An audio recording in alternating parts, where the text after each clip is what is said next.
Alright, new project in the house. What I'm going to do is change out these scales to some micarta. So it's going to be a little tricky, as you can imagine. I'm going to have to do a little bit of milling, and hopefully everything turns out well. I already went ahead and replaced the pocket clip on this unit. It's a deep carry. It's been working out pretty good. But I don't like the scales. These scales, to me, I don't like them. They're too slippery. So I'm going to go with these red ones. I haven't seen any Yojimbos in red. Oh, just a second. Also, I'm liking that pattern. Hopefully, you get something really nice out of these. Over here waiting for the hurricane to come by. So, perfect opportunity to get this project going. It's going to be nice and cool in the shop. No heat wave. So, shout out to that. With that being said, let's go in and get this done.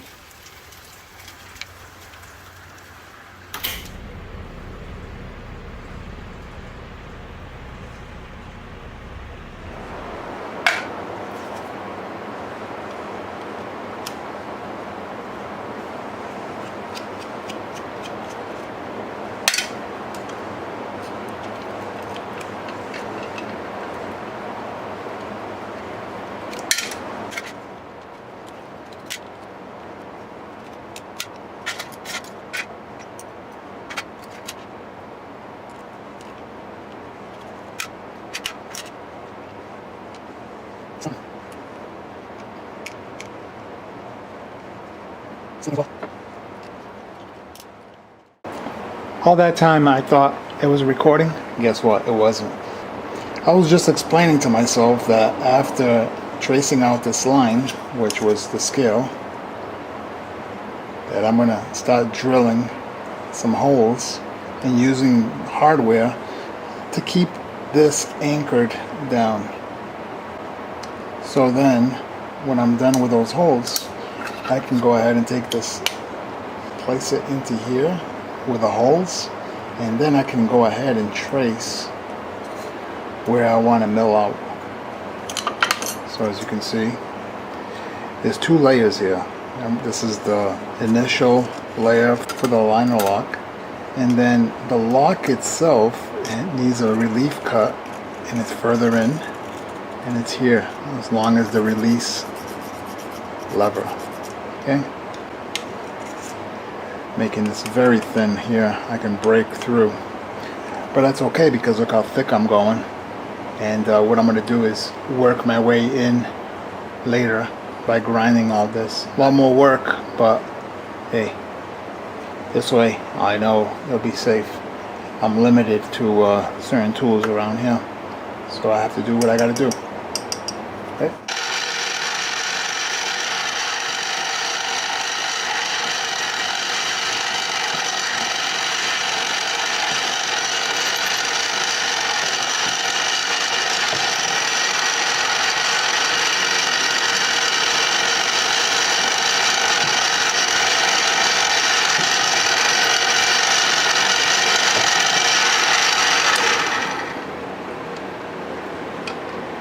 Here we have it.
Now the hard part. I'm gonna have to further cut from here down. So let me mark that with a Sharpie so I can see this time, or at least see a little. All right, where's my Sharpie? You guys still my Sharpie? All right, so I'm gonna have to go like this, down this way, past this, right here, and straight back. A little crooked, but I know what to do. I'll just keep the table straight. It's just a reference mark. And then go there. So I have to eliminate all of this. Not eliminate, but I gotta go a little further down. I gotta figure that out. It's not gonna be too much. As you can see, that's what I'm doing.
Alright, just finished her up last night. Out with the G10 scales and in with the micarta. Wasn't too bad to make, a little tough on the milling. So I don't have a computerized mill and I had to do this all by hand. As you can see, this one's a two-stepped layer versus this one, just one. But anyways, I got it close enough for my first time. As you can see, this side's good. This side is good, except down there, as you can see. So I matched it both sides. There was a little bit of a blowout, another blowout right there. But other than that, it's solid. Even with those blowouts, I still have meat there. Plenty of meat on each side. Aftermarket titanium deep carry pocket clip. As you see all this pitting, what I did was I distressed the scales in the hardware clip, etc. Acid washed the blade and a couple other things I gotta keep secret. Of course, I didn't ruin her edge and I stropped it. Pretty much it. What else can I say? Other than on to the next project. Thanks for watching.